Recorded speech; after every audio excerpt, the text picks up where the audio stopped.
विश्वरत्न समय में कुछ घंटों में इसको नहीं समझाया जा सकता, लेकिन मैं दो उदाहरणों के माध्यम से आपको ये समझाना चाहूंगा और दो धर्मों के माध्यम से इसको आपको समझाना चाहूंगा। जैसा मिलके आखण पाए गड़ा न होए कट ना जाए, ये गुरबाणी के श्री शब्द हैं और सेम वर्डिंग कुरान साहब में भी दर्ज है। कुरान और श्री गुरु ग्रंथ साहब में जो बातें दर्ज हैं, इन दोनों के रेफरेंस से मैं आपको बता रहा हूं कि ईश्वर के लिए यदि तमाम दुनिया एक साथ एक बार में इकट्ठे होकर उसकी इबादत करने के लिए, उसकी पूजा पाठ करने के लिए आ जाए, झुक जाए, तब भी आप ईश्वर की शान में एक तिल बढ़ की बढ़ोतरी नहीं कर सकते। और यही पूरी दुनिया एक जगह इकट्ठा होकर उसके वजूद को ही इनकार कर दे कि ईश्वर जैसी कोई चीज भी नहीं है, तब भी उसकी शान में आप तिल भर की कमी नहीं ला सकते। अगर ईश्वर है तो वो ऐसा है। लेकिन ये मैं बात आपको इसलिए बता रहा हूं कि आप देख रहे होंगे कि धर्म के नाम पर, जातियों के नाम पर किस तरह से लोगों को, निर्दोष लोगों को मारा जा रहा है। ऐसे लोग धार्मिक गुंडे हैं, गुंडे। इनको धार्मिक मानने की आप भूल मत कीजिएगा। मान्यवर, धर्म क्या होता है? धर्म है अपने कर्तव्य को निभाना, जैसे महात्मा बुद्ध ने निभाया। उनसे कहा कि ये घनघोर जंगल है, आप इस तरफ मत जाइए। तो उन्होंने कहा मेरा धर्म है लोगों से बात करना, अंगुलीमाल होगा। लोगों के मना करने के बाद भी वो उस जंगल में गए, अंगुलीमाल मिला, वो बैठ गए बड़े शांति से, उनके चेहरे पे बड़ी शांति। अंगुलीमाल ने कहा मैं तुझे मारूंगा और तेरी एक उंगली अपने गले में टांग कर अपनी हत्याओं का प्रण पूरा कर लूंगा। उन्होंने कहा ठीक है, आप मुझे एक सामने वाले पत्ते से, पेड़ से पत्ता तोड़कर ला दीजिए, उसके बाद आप मुझे मार देना। जैसे ही पत्ता तोड़ के लाया, बोला अभी से वापस जोड़ के आओ। बोले ये कैसी बात हुई? जब किसी को तू जिंदा ही नहीं कर सकता तो तू मारने का अधिकारी कैसे है? उसने शस्त्र डाल दिए और वो उनका अनुयायी बन गया। मैंने शॉर्ट में आपको ये बात बताई। दूसरा उदाहरण श्री गुरु गोविंद सिंह महाराज से हम लेंगे।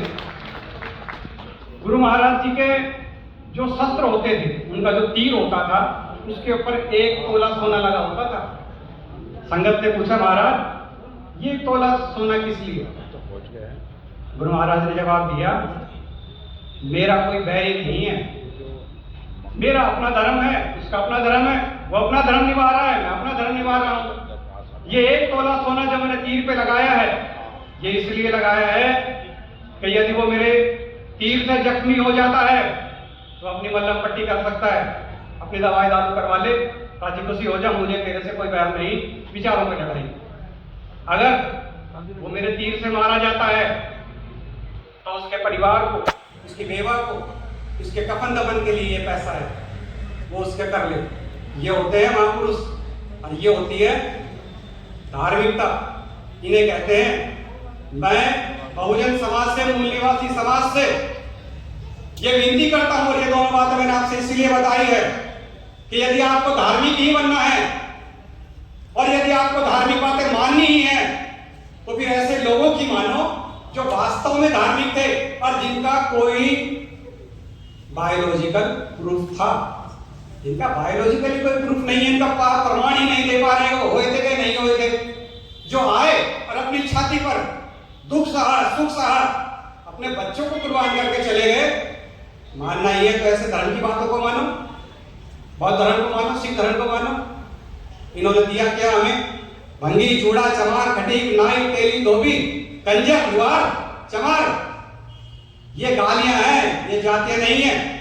अगर किसी को वहम हो तो कभी किसी ब्राह्मण को जो दूर खड़ा हो उसको बोला हो भंगी इधर आ, आपको पलट कर घूरेगा या गाली देगा या मार के भागेगा, क्योंकि उसे पता है ये गाली है। हमें नहीं समझ आ रहा है कि ये गालियां हैं, नहीं तो हम उनके बनाए हुए इस प्रपंच में फंसते ही नहीं। हमारा सबसे बड़ा अहित हमारे ही लोगों ने किया। बाबा साहब ने कहा था कि विधानसभा, राज्यसभा, लोकसभा में जाओ, लेकिन ऊना पैक्ट के लोग से चुने हुए, ऊना पैक्ट की खरपतवार गई तो सही, लेकिन गुलामी करने लगी। मान्यवर, एक व्यक्ति एक कुत्ती ले आया, बड़े शौक से उसने उसे पाला पोसा। जी सर, बड़े शौक से उसने उसको पाला पोसा और वो बड़ी हो गई। अब देखने लगे आगे लोग आते जाते हैं, तो चल रहा था ठीक ठाक। उन्होंने सोचा भाई चोर आएंगे तो भौंकेगी, पता लग जाएगा। एक दिन चोर आ गए, चोरी करके चले गए। सुबह आए तो मची, घर में चोरी हो गई।